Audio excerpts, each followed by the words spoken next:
Hi, boys and girls, and welcome back to Mr. Grable and our grade 3 math, this isn't math class, our grade 3 ELA class, where we are reading a novel called Charlotte's Web. There it is, there's Charlotte. There's Wilbur. Ooh, we'll see the other characters later on. This one's called Chapter 3, Escape. I'm going to escape into my book here, and you can look at the pictures and listen and read along. Here we go. Chapter 3, Escape. The barn was very large. It was very old. It smelled of hay, and it smelled of manure.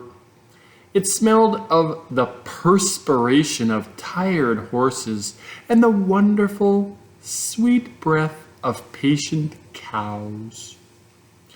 It often had a sort of peaceful smell, as though nothing bad could happen ever again in the world. It smelled of grain and of harness, dressing, and of axle grease, and of rubber boots, and of new rope. And whenever the cat was given a fish head to eat, the barn would smell of fish.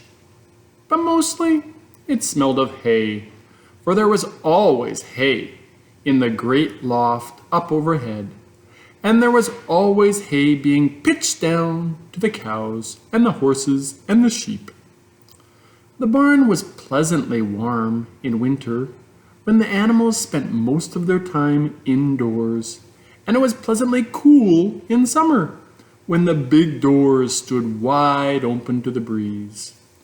The barn had stalls on the main floor for the work horses, tie-ups on the main floor for the cows, a sheepfold down below for the down below for the sheep, a pig pen down below for Wilbur, and it was full of all sorts of things you find in barns.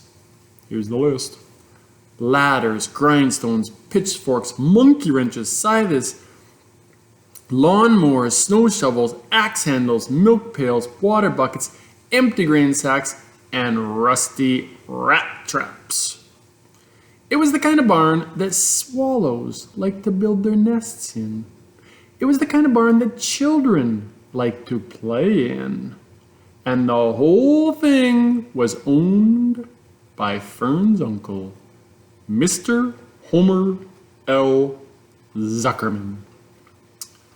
Wilbur's new home was in the lower part of the barn, directly underneath the cows. Mr. Zuckerman knew that a manure pile is a good place to keep a young pig. Pigs need warmth, and it was warm and comfortable down there in the barn cellar on the south side.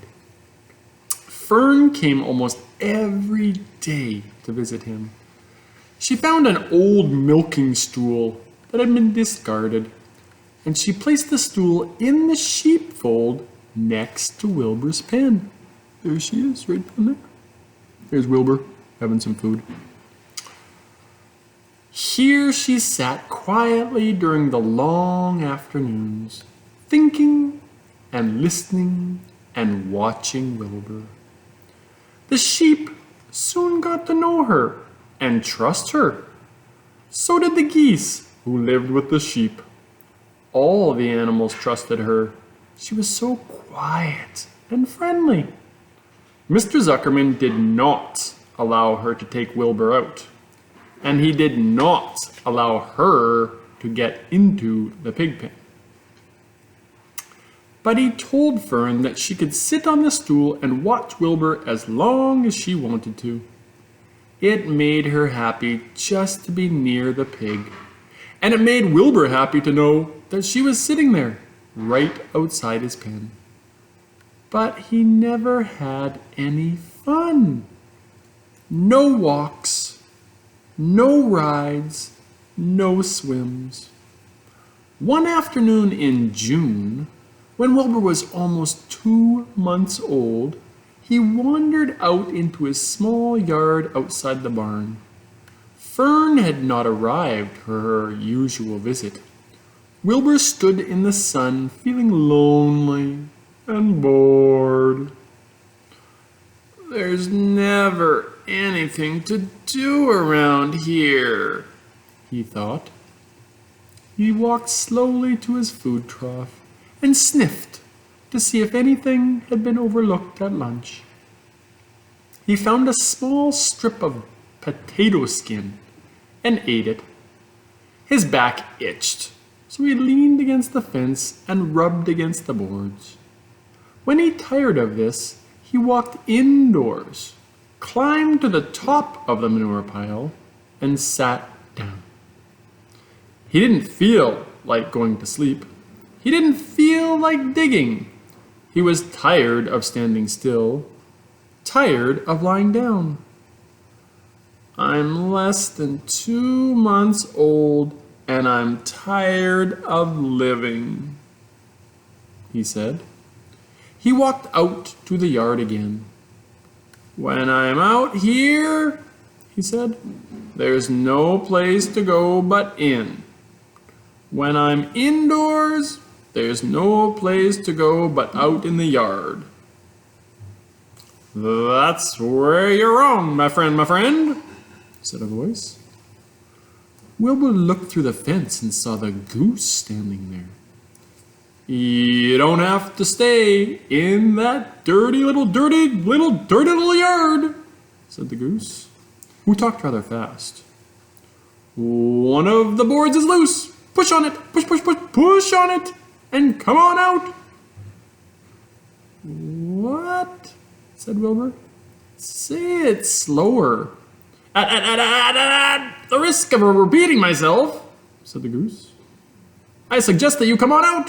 It's wonderful out here." "Did you say a board was loose?" That I did, said the goose.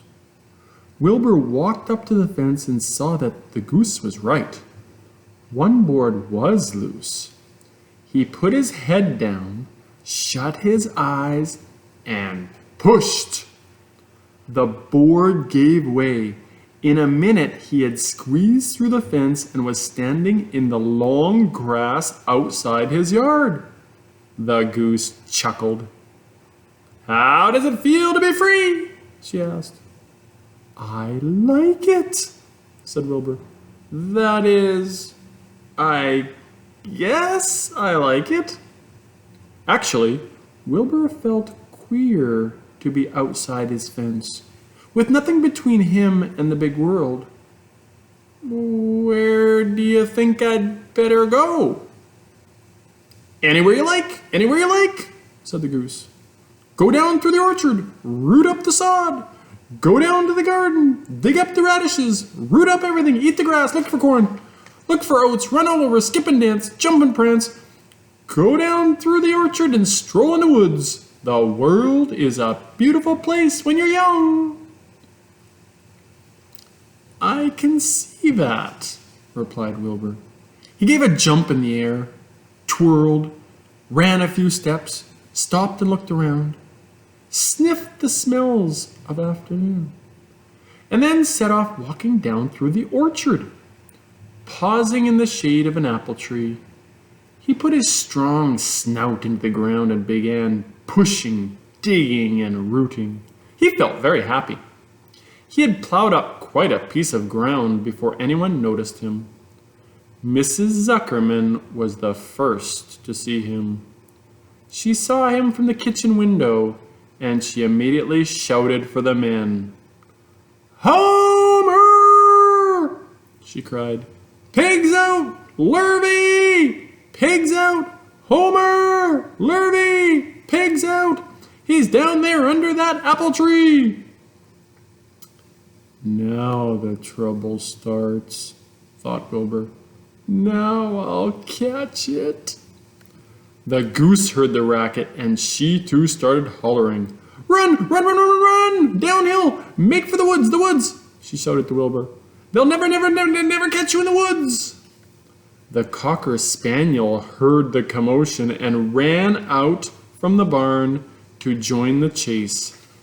Mr. Zuckerman heard, and he came out of the machine shed where he was mending a tool. Lurvy, the hired man, heard the noise and came up from the asparagus patch where he was pulling weeds. Everybody walked toward Wilbur, and Wilbur didn't know what to do. The woods seemed a long way off, and anyway, he had never been down there in the woods and wasn't sure he'd like it. "Get around behind him, Lurvy," said Mr. Zuckerman, "and drive him toward the barn. And take it easy. Don't rush him. I'll go and get a bucket of slops." The news of Wilbur's escape spread rapidly among the animals on the place. Whenever any creature broke loose on Zuckerman's farm, the event was of great interest to the others. The goose shouted to the nearest cows that Wilbur was free, and soon all the cows knew. Then one of the cows told one of the sheep, and soon all the sheep knew. The lambs learned about it from their mothers. The horses, in their stalls, in the barn, pricked up their ears when they heard the goose hollering. And soon the horses had caught on to what was happening. "Wilbur's out," they said.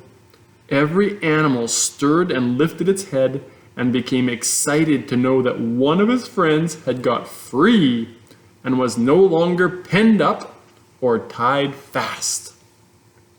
Wilbur didn't know what to do or which way to run. It seemed as though everybody was after him. "If this is what it's like to be free," he thought, "I believe I'd rather be penned up in my own yard." The Cocker Spaniel was sneaking up on him from one side. Lurvy, the hired man, was sneaking up on him from the other side. Mrs. Zuckerman stood ready to head him off if he started for the garden, and now Mr. Zuckerman was coming down toward him carrying a pail. "This is really awful," thought Wilbur. "Why doesn't Fern come?" He began to cry.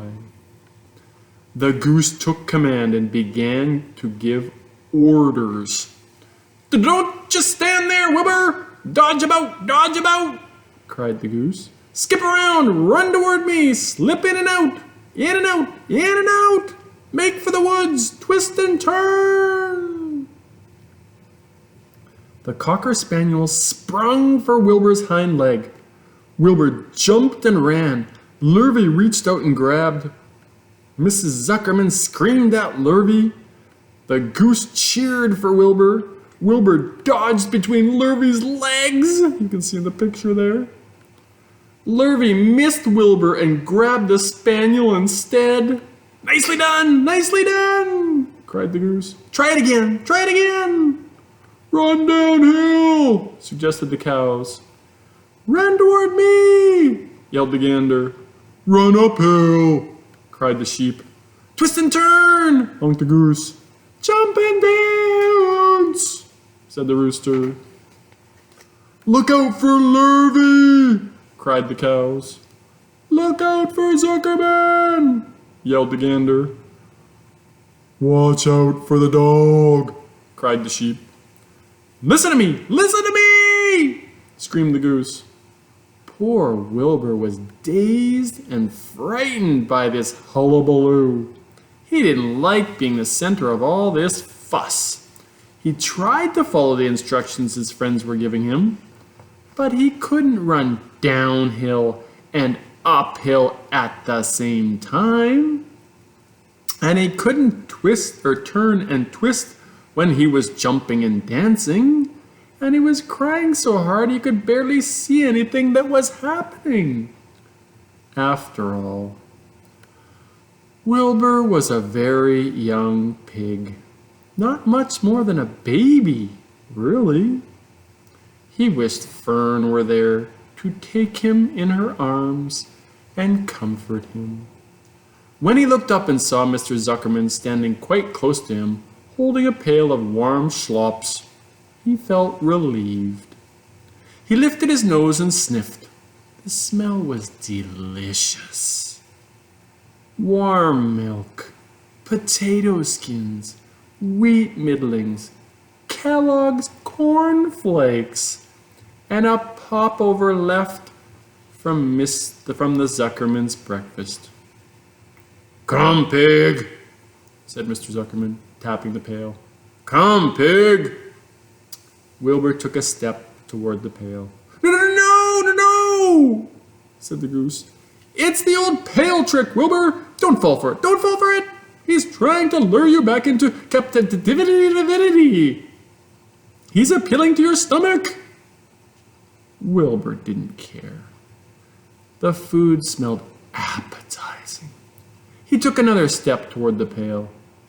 "Pig, pig," said Mr. Zuckerman in a kind voice, and began walking slowly toward the barnyard, looking all about him innocently, as if he didn't know that a little white pig was following along behind him.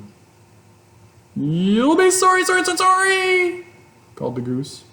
Wilbur didn't care. He kept walking toward the pail of schlopps. "You'll miss your freedom," honked the goose. "An hour of freedom is worth a barrel of schlopps."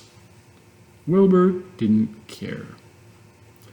When Mr. Zuckerman reached the pig pen, he climbed over the fence and poured the schlopps into the trough. Then he pulled the loose board away from the fence, so that there was a wide hole for Wilbur to walk through. "Reconsider! Reconsider!" cried the goose. Wilbur paid no attention. He stepped through the fence into his yard. He walked to the trough and took a long drink of schlopps, sucking in the milk hungrily and chewing the popover. It was good to be home again. While Wilbur ate, Lurvy fetched a hammer and some 8-penny nails and nailed the board in place. Then he and Mr. Zuckerman leaned lazily on the fence, and Mr. Zuckerman scratched Wilbur's back with a stick. "He's quite a pig," said Lurvy. "Yes, he'll make a good pig," said Mr. Zuckerman. Wilbur heard the words of praise. He felt the warm milk inside his stomach. He felt the pleasant rubbing of the stick along his itchy back. He felt peaceful and happy and sleepy. This had been a tiring afternoon. It was still only about 4 o'clock, but Wilbur was ready for bed. "I'm really too young to go out into the world alone," he thought, as he lay down.